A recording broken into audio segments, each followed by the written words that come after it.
My name is Rachel Mendez.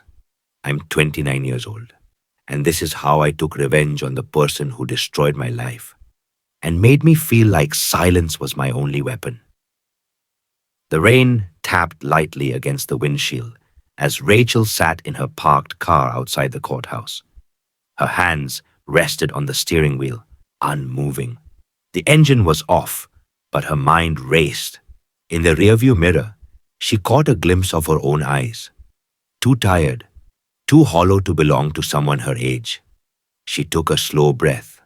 In less than an hour, she would walk into that courtroom and pull the trigger on a plan that had taken her 3 years to build. A plan fueled by silence, her sister's silence. Lila had been 17 the morning everything changed. She had bounded into the kitchen like she always did, barefoot, in an oversized hoodie, humming something offbeat but cheerful. Rachel had been at the table grading papers, sipping coffee. Just another normal day. Then, silence. Not the kind you notice at first, not like a scream that suddenly cut off. It was quieter than that, a missing laugh, a conversation that didn't happen. It took Rachel an hour to realize that Lila hadn't said a single word. It took a week before the doctors called it selective mutism. It took a month before Rachel understood that it wasn't random. Lila hadn't just stopped speaking, she had chosen not to speak. The therapist said it was a response to trauma. Something had happened, but Lila couldn't or wouldn't tell them what. She'd sit in the therapy office, her body stiff, her eyes blank, her lips closed like a sealed envelope. Rachel knew her sister, knew the way Lila used to talk so fast she'd trip over her own sentences, the way she used to whisper secrets at night, like their bedroom was a vault, and Rachel was the one person she trusted. So when Lila shut down, Rachel didn't just feel helpless. She felt betrayed by her own powerlessness. She also felt rage. I knew someone had hurt her, Rachel whispered now, gripping the steering wheel tighter. And I knew she was trying to protect them out of fear or shame, or worse, because she thought it was her fault. The police were no help. There was no evidence, no suspect, no confession, just a teenage girl who wouldn't speak, and an older sister who refused to stop asking questions. Rachel quit her job, changed her hair, burned bridges, followed threads no one else saw. She learned to lie, to manipulate, to play the long game. And when she finally found out who it was, who had taken Lila's voice and left her trapped in silence, Rachel didn't go to the police. She didn't go to a lawyer. She built a case of her own, a false identity, a planted story, a courtroom opportunity. I had one shot, she murmured. One shot to make the truth explode in front of everyone, so no one could ignore it, so no one could silence her again. Rachel opened the car door. The rain had stopped. She stepped out, heels clicking against the pavement, shoulders squared. 3 years of quiet, of strategy, of rage disguised as control. It ended today, before everything fell apart. Our lives were small, but they were good. We grew up in a modest 2-bedroom house, just outside Charlottesville, Virginia. The kind with squeaky floorboards, mismatched furniture, and a fridge covered in school projects and faded grocery lists. Our mom, Lila Mendez, raised us on her own. 2 jobs, no vacations, and not a single complaint. She worked the morning shift at the diner and cleaned offices at night. Somehow, she always managed to pack our lunches, help with homework, and still find the energy to braid Lila's hair just the way she liked it. She was tired a lot, but she never showed it. I was the responsible one, the planner, the fixer. I kept track of bills, made flashcards for tests, and set alarms for mom when she forgot to rest. Lila was the light, the dreamy, artsy, scatterbrained heart of the family.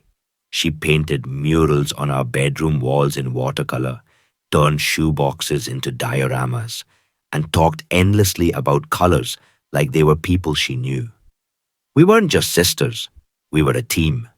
By the time I turned 18, I had my whole life mapped out: law school, maybe New York, and someday a real courtroom with a jury hanging on my every word.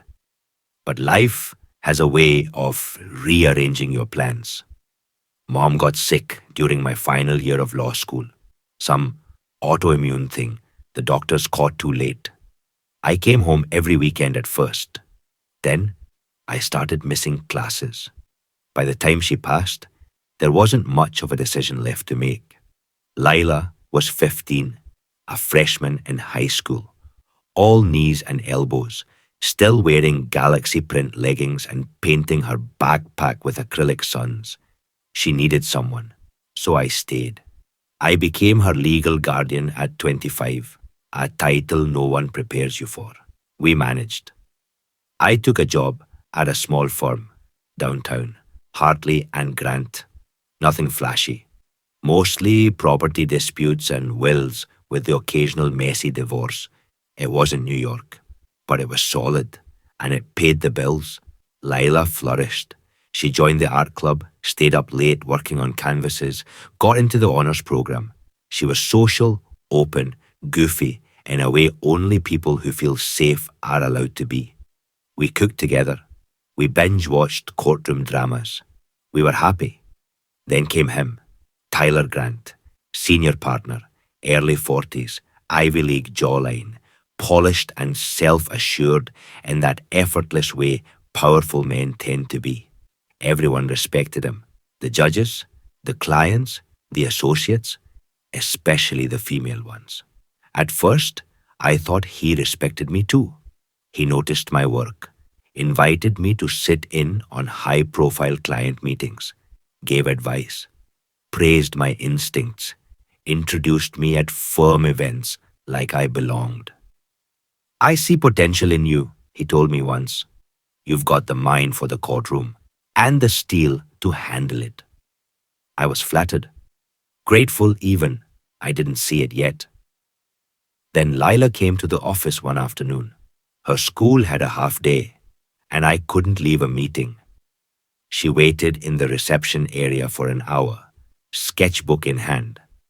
Tyler came out to say hello. He smiled, shook her hand, asked what she liked to draw, told her she had a rare kind of brightness. It was too much, but subtle. I brushed it off. I didn't want to seem paranoid. Not about the man who could make or break my career. Lila seemed fine, always polite, always quiet around new people. She never said anything was wrong. But looking back now, the way she shrank when I mentioned his name, how her painting style changed that year, darker, messier, chaotic. She stopped humming, started locking her door. There were signs. I just didn't want to see them. I didn't let myself see them, because admitting it would mean blowing everything up. My job, my stability, our lives. And back then, I wasn't ready. I told myself I was protecting her, that nothing could have happened, not with me right there in the building. But predators don't need darkness. They just need silence. And I gave him exactly that. So when Lila stopped speaking, when her voice vanished and the therapist shook their heads and said trauma, I knew. I knew it was him, but I didn't have proof. And Tyler? He kept smiling in meetings, kept calling me kiddo in that fake fond way, kept showing up in Lila's orbit like nothing had ever happened. So I made a choice. I didn't go to the police. I didn't shout. I watched. I learned. And I started building something, a plan. Because if the system wouldn't protect my sister, I would. And I wouldn't stop until every mask Tyler Grant wore was ripped off, and the whole world saw the monster beneath. The day Lila stopped speaking was the day I knew something had been stolen, and not just her voice. It started like any other afternoon. I was home late from court, tired, distracted, running on coffee and deadlines.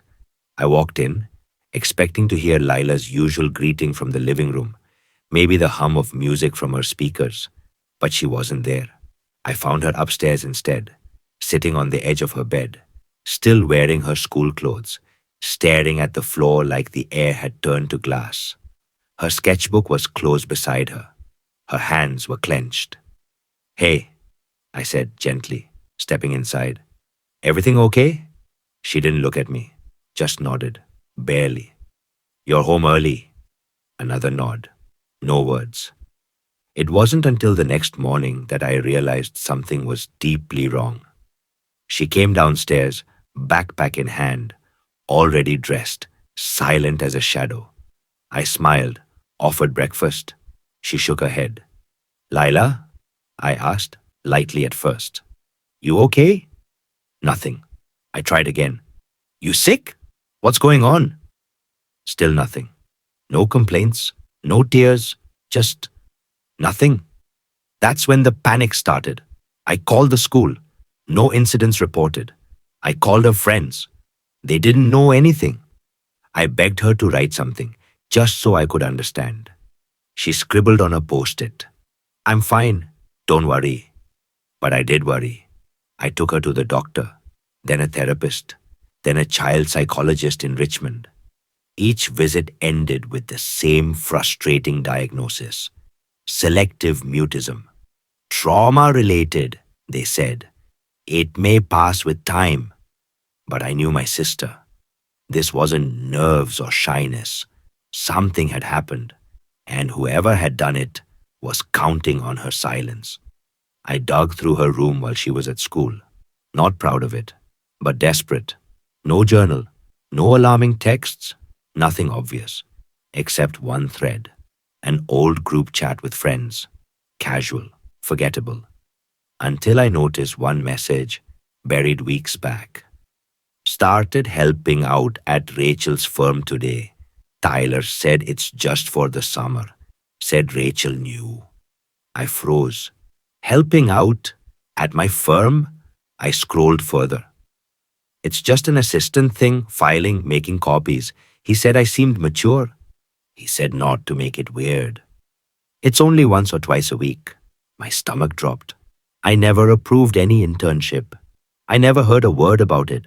And Tyler, I remembered him that day she visited. The way he leaned in when he spoke to her. The way she shrank under his attention even then. I confronted him the next morning. Cornered him outside his office before the morning rush. I didn't know Lila was working here, I said, holding my voice steady. He blinked, smiled like I told a joke. She's not, really, just helping out, filing some things. Kid wanted experience. Bright one, that girl. You told her I approved it. I assumed you knew, he said, smoothing his tie. Nothing formal, just a mentorship thing. She came by, showed interest. I figured it was harmless. There was a flicker in his eyes, barely there, like something feral flashing behind the charm. And in that moment, something inside me cracked open. I saw it. Not evidence, not proof, just certainty. That quiet, paralyzing certainty that every woman knows when something's deeply, horrifyingly wrong. But no one will believe her unless she bleeds in front of them. I quit the firm a week later. No notice, no explanation. Just walked away. I told myself it was to protect Lila, to get her far from him, from the building, from the smell of his cologne that still clung to her hoodie like oil. But the truth, I was ashamed. Ashamed I hadn't seen it sooner. Ashamed I let him near her. Ashamed I had no way to fight him, because there was no evidence, no confession, no torn clothes or bruises or texts saying what happened. Just silence. Lila's silence. The kind that builds walls between people, the kind you can't argue with in a courtroom.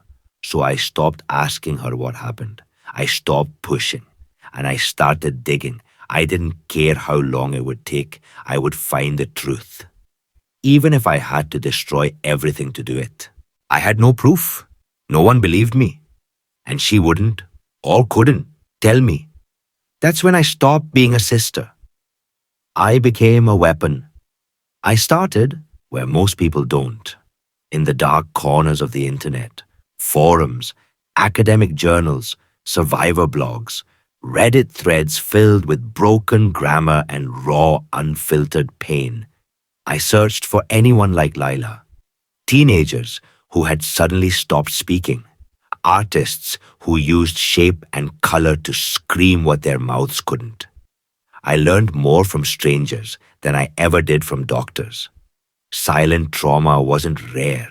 It just didn't get headlines, and it didn't leave scars you could show in court. I began going to therapy myself. At first, I thought it would help me cope, or maybe help me help her. But I found myself fixating more after each session, obsessing, compiling. I kept a file, no, a system. Every time Tyler Grant shook hands with a new hire, every summer intern he spoke to one on one, every associate who quit abruptly, every glance, every inappropriate smile, every after hours mentorship meeting.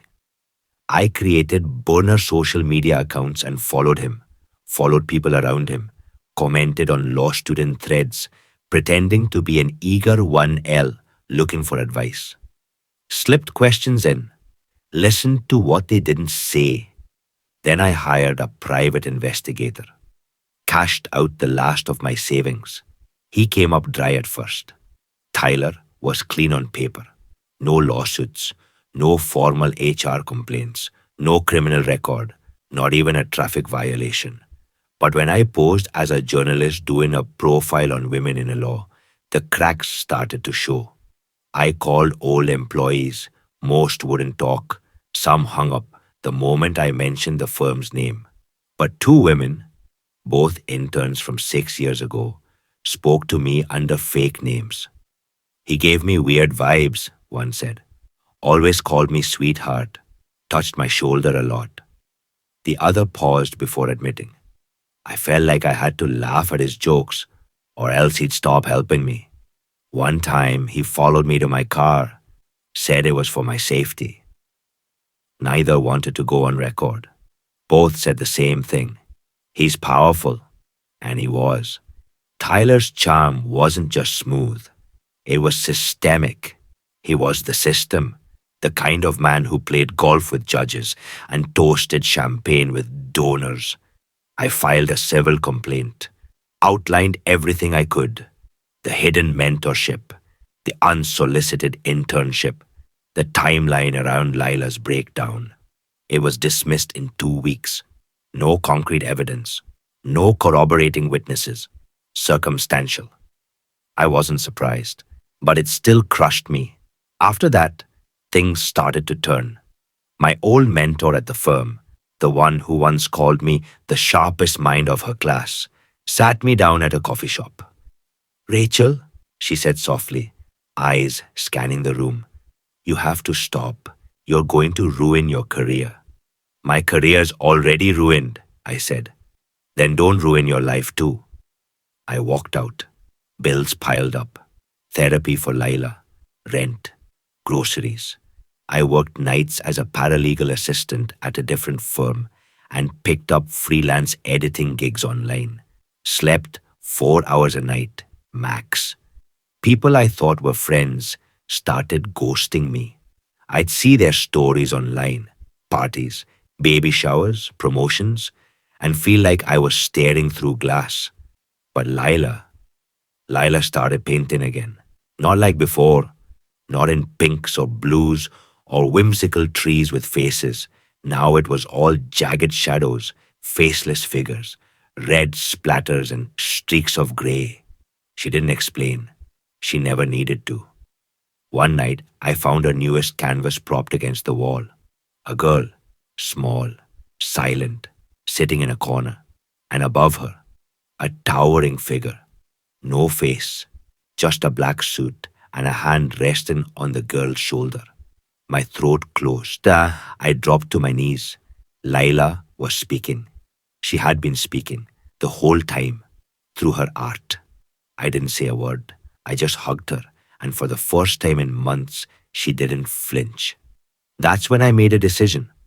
I took photos of her work, carefully, respectfully, and submitted three of them under a pseudonym to the National Young Artist Showcase. I didn't tell Lila. I wasn't sure if she'd hate me for it. I just wanted someone to see her. A month later, she won. First place, out of hundreds.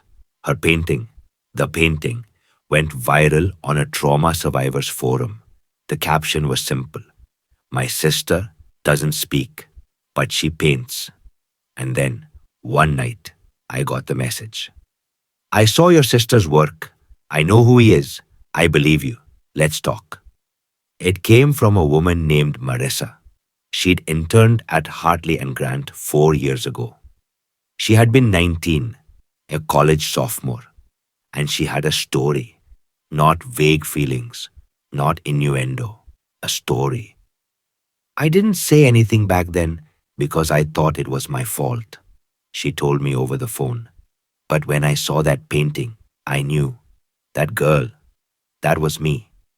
She described the same pattern: isolation, manipulation, late night mentorship sessions, a hand on the shoulder, a compliment about her clothes, his office door always closed, and then one night, something worse. I don't want to tell you the details, she said, voice trembling, but it happened, and I can prove it. She had kept the emails, the calendar invites, even a scarf he'd returned to her, one she hadn't left behind. She was willing to testify. And just like that, everything changed. I had a witness. I had a voice. Not mine, not Lila's, but something that could finally break through the silence. For the first time in 3 years, I felt the ground shift beneath me. Not in fear, in power. He built his empire on silence, but I built my revenge on every whisper no one believed. The lawsuit was filed on a Thursday morning. Civil, not criminal, not yet, but it was enough to start the storm. Marissa's testimony gave it teeth. The years of compiled data gave it structure. The timing? Perfect. Within hours, local media caught on, then national. By the weekend, Tyler Grant's name was trending on Twitter, nestled between celebrity gossip and political outrage. Hashtag Grant case should believe her. Art speaks. The article that went viral featured one of Lila's paintings. The girl, the towering faceless man, with a headline that read, Silenced No More. Sisters Art sparks lawsuit against top Virginia lawyer. My phone buzzed non-stop. Journalists, activists, lawyers from every state offering advice or warning or both. But one call stopped me cold. Tyler. His voice, smooth as ever, slid through the speaker like oil. Rachel, he said, almost warmly, you don't know what you're doing. I stayed silent. This won't end well for you, he continued. You think the internet cares. It forgets by Monday. I'm still the man in the room. You're just noise. I hung up. But he was right about one thing. I was noise. Loud, persistent, refusing to go away. The deposition was scheduled a month later. The firm sent a fleet of lawyers. Clean suits, sharp smiles, knives behind every question. They tore into Marissa like vultures, questioned her memory, her clothing, her career path. But she didn't break. She read the emails. She showed the calendar invites.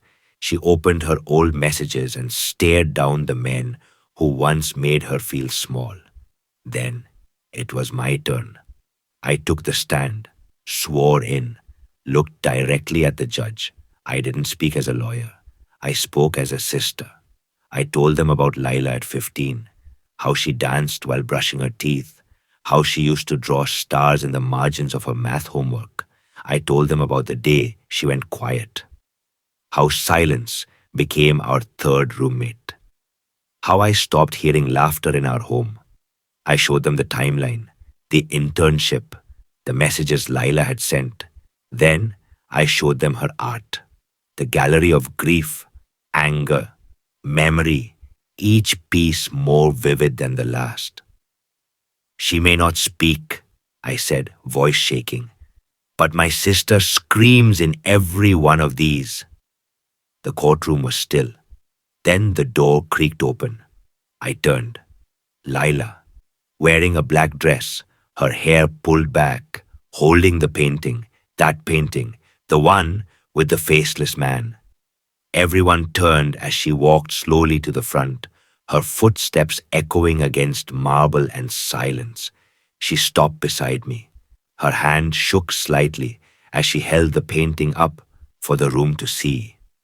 Then, her voice, quiet, steady, clear. That's the man, L. He hurt me, and I'm not afraid anymore.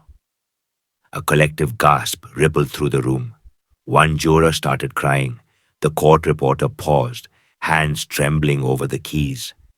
Even the opposing counsel went still. Tyler's face turned to stone. His composure cracked, just for a second. But it was enough. In that moment, the mask dropped, and the world saw what I'd always known. He wasn't a mentor. He wasn't misunderstood. He was a predator in a tailored suit, and his silence shield had just shattered. The judge called for a recess, but the damage was done. The next morning, the criminal investigation was reopened. By Friday, Tyler Grant was indicted, not just for what he did to Lila, but for Marissa and others, names that began surfacing like bones from a flooded grave.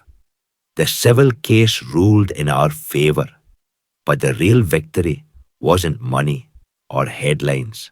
It was Lila. That night, she sat across from me at the kitchen table, her fingers dipped in red paint, sketching a new piece. This one had color, real color, a sunrise, a girl with her mouth open, singing. Tyler Grant lost everything. The Bar Association revoked his license. The firm scrubbed his name from their website. His face, once featured in glossy legal magazines, was now the subject of exposés and op-eds about institutional power and the price of silence. But the worst loss? His invisibility. For years, he moved behind smiles and soft-spoken praise. Now, every whisper became a spotlight. Every survivor stepping forward made him smaller. One by one, they came out of the shadows. Marissa, Jade, Elisa, names I'd never heard. Stories that echoed Lila's in different shapes, different scars, and they weren't afraid anymore. Neither was I. In the months that followed the trial, I launched something new, something that mattered. Project Echo, a non-profit legal initiative for survivors who had no voice, no resources, no one to believe them. We started small. Just me, a borrowed office, and a few pro bono volunteers. But word spread quickly. Calls poured in. Women and men, young and old. Some with cases, others just with stories they'd never told before. We didn't promise justice. We promised to listen. That was enough to start. At home, Lila began to speak again. Not constantly, not all at once. But little by little her voice returned. Soft, uncertain, but present. She said, "Good morning." She asked for help with an art supply order. She laughed, the kind of laugh that starts in the throat and shakes the walls. One night, after dinner, she looked up at me and said simply, Thank you for not giving up on me. It was the first time I cried in front of her in over a year. We turned the house into something new, no longer just a home, but a creative space. We invited other survivors, mostly teens, some who had never spoken a word since their trauma. Lila led quiet workshops, painting, collage, sculpture.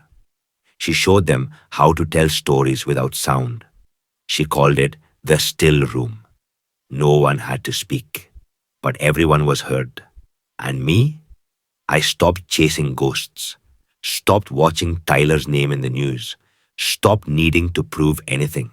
I wasn't living in the fire anymore. Now I lived in what came after. One evening, I came home to find a small envelope on my pillow. My name, written in block letters. Inside, a single sheet of watercolor paper, soft at the edges, a faint red wash along the border. In Lila's handwriting, you didn't just save me. You listened to me when no one else did. That's what saved me. I sat down at the edge of the bed. The letter trembled in my hands.